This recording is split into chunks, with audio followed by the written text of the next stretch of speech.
If your brain feels like it's buffering since your loss, you're not broken. That's grief. Hi there. Let's talk about something grief does that people do not warn you about. The brain fog, the memory issues, the I walked into a room and forgot why thing, the I just reread the same message 3 times and absorbed none of it thing. The I opened my phone to do something important and suddenly I'm staring at the weather like it's my full-time job thing. And then you start thinking, am I losing it? Is something wrong with my brain? No, this is common in grief, especially after losing a spouse or partner. And it has a name. People don't talk about it enough. Widow brain. Quick check-in. Which one is you lately? Forgetful, foggy, overwhelmed, or can't focus? Comment one word if you want. In this video, I'm going to explain what widow brain actually is, why grief messes with memory and focus, what makes it worse, what helps realistically. Not just use a planner, not just keep busy, not have you tried gratitude. We're doing helpful here. Widow brain is the cognitive impact of grief. It can look like forgetting words mid-sentence, losing your train of thought, reading without absorbing, brain fog, slower decision making, forgetting appointments, misplacing keys constantly, starting tasks and not finishing, feeling overwhelmed by basic responsibilities. And the worst part is, you can feel embarrassed about it, like you're supposed to be back to normal, and your brain is like, I am literally doing my best. Also, widow brain isn't always obvious. Sometimes you can still do big things, work, care for kids, handle a crisis, but the small daily things fall apart. That's actually really common because crisis mode gives you adrenaline. But daily life requires sustained brain power, and grief is already using a lot of that. Grief is not just sadness, it's a full body stress event. It changes sleep, appetite, hormones, the nervous system, all of it. So when you feel foggy, forgetful, or slower, you're not weak. Your brain is adapting to a new reality. Here's the simplest explanation. Your brain has limited bandwidth. Grief takes up a lot of it. Part of your brain is processing trauma and loss. Part of your brain is scanning for danger because life doesn't feel predictable anymore. Part of your brain is replaying memories, trying to make meaning, trying to understand how this happened. Part of your brain is adjusting identity because wife or husband or partner isn't just a title, it's a whole nervous system role. So the part of your brain that normally does focus, short-term memory, planning, decision-making, organizing, emotional regulation has fewer resources. It's like your brain is running 37 tabs at once and one of them is grief, and you can't find which tab is playing the music. And you're pretty sure that music is coming from inside your soul. Also, sleep disruption. If sleep is broken, which is common in grief, memory consolidation is worse. So you forget more, you're more emotional, and everything takes longer.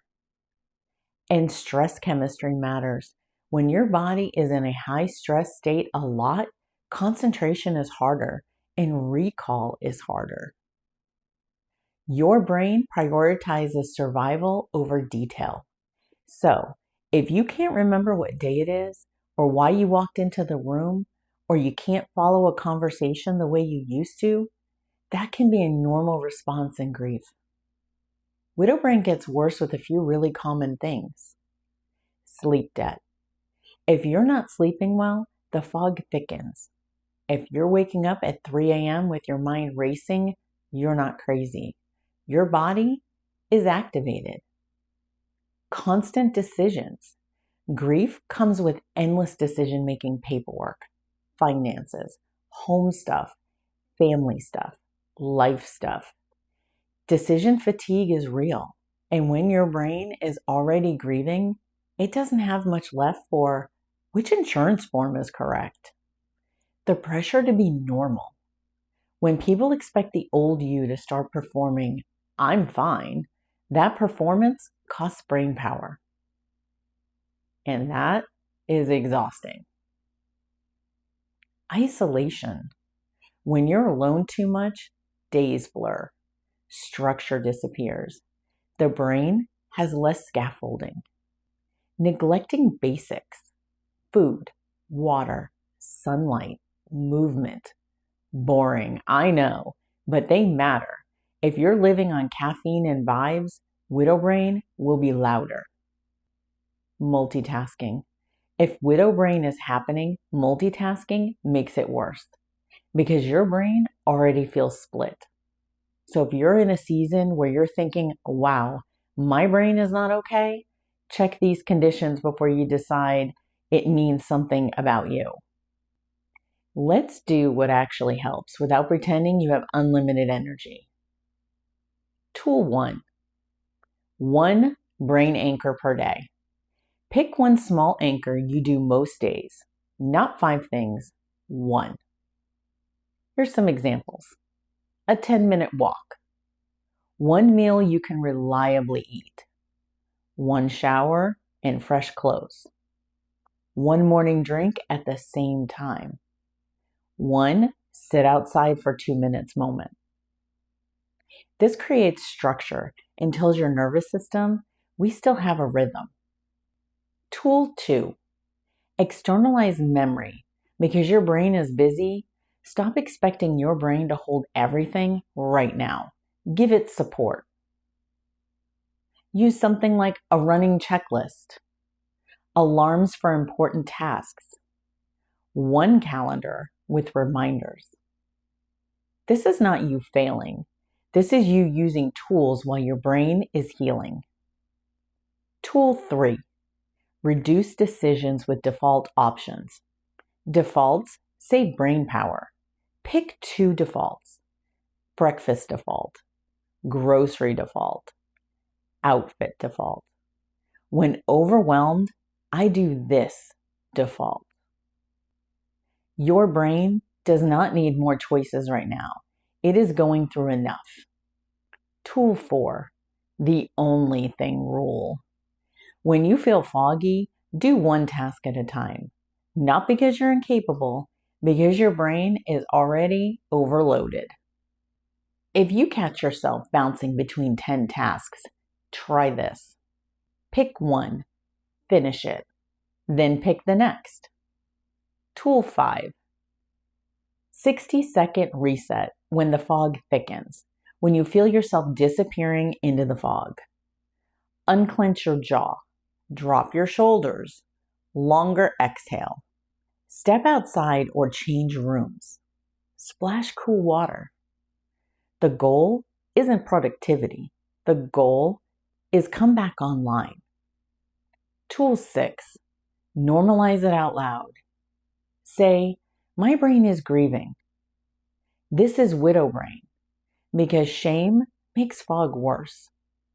Compassion reduces stress. Stress reduction helps cognition. Tool 7. Ask for accommodations where you can. If you're working or parenting or managing family expectations, it's okay to need simpler systems for a while. That might look like fewer commitments, written instructions instead of verbal, repeating details without apologizing, asking someone else to double-check paperwork. Needing support is not failing, it's adapting. Widow brain does not mean you're permanently damaged. It means your brain is adapting. You are not the old you, and that's real. But different doesn't mean broken. And I want to say this clearly. If you're functioning at 60% right now, that might actually be you doing amazingly. And here's my challenge for you this week. Pick one place widow brain keeps getting you. Maybe it's forgetting appointments, losing your train of thought, missing texts, leaving laundry in the washer for 3 days. No judgment. I live there too.